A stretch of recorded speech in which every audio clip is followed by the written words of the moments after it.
అందరికీ నమస్కారం. నేను టీటీఎస్ కన్నా. జడా శ్రావణ్ ఈ పనికిమాలోడు గతంలో జడ్జి చేశాడంట, ఇప్పుడేవో ప్లేటర్ అంట, న్యాయవాది వృత్తిలో ఉన్నాడంట.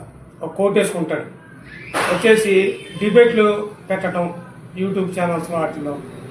ఇది మాట్లాడే పనికిమాల మాట్లాడిందంటే పవన్ కళ్యాణ్ చంద్రబాబు నాయుడు దగ్గర రోజుకి 5 కోట్ల రూపాయల ప్యాకేజ్ తీసుకుంటున్నాడు. అంటే నెలకు 150 కోట్లు.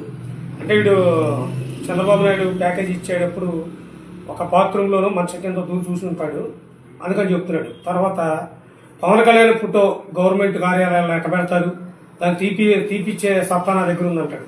అరే జడా శ్రావణ్, నీకోటే చెప్తున్నా, పవన్ కళ్యాణ్ గారితో పెట్టుకున్నాడు ఎవరు కూడా ఇంతవరకు నిలబడింది లేదు. ఎందుకంటే ఆయన ఒక నిజాయితీ గల నాయకుడు. ఆయన సొంత డబ్బులు ఖర్చు పెట్టి కౌలు రైతులకి డబ్బులు ఇవ్వటం కానీ, ఒక రైతు కుటుంబానికి ₹1,00,000. ఈ రోజు కూడా ఎక్కడైనా సమస్య ఉందంటే ఆయన సొంత డబ్బులు, ఇవాళ డిప్యూటీ సీఎం హోదాలో ఉండి కూడా ఆయన సొంత డబ్బులు ఖర్చు పెడుతున్న మహాన వ్యక్తి, ఆయన మహానుభావుడు. అలాంటి పవన్ కళ్యాణ్ గారి గురించి ఏదో నేను మాట్లాడితే నేను సెలబ్రిటీ అయిపోతానని చెప్పి ఏదో పిచ్చోడిలాగా నువ్వు మాట్లాడుతూ నేను పిచ్చోడి కింద చూస్తున్నాను ప్రజలు. అది గమనించుకో. ఎందుకంటే ఏదో నేను మాట్లాడేస్తున్నాను పవన్ కళ్యాణ్ గారి గురించి అని చెప్పి ఏది పడితే మాట్లాడేస్తున్నాను. తర్వాత నువ్వు పవన్ కళ్యాణ్ గారి గురించి, పవన్ కళ్యాణ్ ఎక్కడ పిఠాపురంలో ఉందని చెప్పాను. పవన్ కళ్యాణ్ గారు పిఠాపురంలో ఎలాంటి అభివృద్ధి చేస్తున్నాడో పిఠాపురం ప్రజలు అడగరా బాబు అని చెప్తారు. అదేవిధంగా పవన్ కళ్యాణ్ గారు ఒక 4 శాఖలకు మంత్రి, ఆయన డిప్యూటీ సీఎం.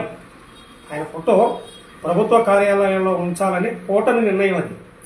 అదే రాష్ట్ర ముఖ్యమంత్రి చంద్రబాబు నాయుడు గారు తీసుకున్న నిర్ణయం. మధ్యలో నువ్వు పోలీసులే గొట్టంగడివి, నేను తీపిచ్చేస్తా, నేను వచ్చేస్తా. నువ్వు ఎవరిని ఫాలో అవుతున్నావు అంటే నువ్వు జగన్మోహన్ రెడ్డిని ఫాలో అవుతున్నావు. ముందు వాళ్ళ నుంచి బయటికి రాను, లేకపోతే ఆ జగన్మోహన్ రెడ్డి ఆగమైనట్టు నువ్వు కూడా ఆగమైపోతావు. ఎందుకు చెబుతున్నా ఈ మాట అంటే, జగన్మోహన్ రెడ్డి కూడా గతంలో ఇట్లాగే పవన్ కళ్యాణ్ గారిని వ్యక్తిత్వ హననం చేసి ఏంటి ఆయన ఇష్టం వచ్చినట్టు పవన్ కళ్యాణ్ గారిని మాట్లాడితేనే 151 నుంచి 11 కూర్చోబెట్టారు. అర్థమవుతుందా నీకు? ఎందుకంటే పవన్ కళ్యాణ్ గారు ఒక నిజాయితీ గల నాయకుడు. ఆయన సొంత డబ్బులు ఖర్చు పెడతాడు. ఆయన ఇవాళ కూడా ఎక్కడో గూగుల్ మ్యాప్లో కనపడే ప్లేసుల్లో కూడా రోడ్లు వేపిస్తున్నాడు. అదేవిధంగా నక్సలైట్ ప్రభావిత ప్రాంతాల్లో కూడా ఆయన ఒక రోజు 24 గంటలు ఉన్నాడంటే ఆయన గడిసిరా, ఆయన దమ్మున నాయకుడు. ఆయన ఎదుర్కోవడం చేతగాక ఇలాంటి పిచ్చి కారు కోతలన్నీ కూసుకుంటా పోతే ప్రజలు అసలు నీకు నువ్వు ఎలక్షన్లో పోటీ చేసావు అనుకుంటా. గతంలో నాకు తెలిసినంత వరకు నీకు ఎన్ని ఓట్లు వచ్చారా? నీకు డిపాజిట్ కూడా రాలా.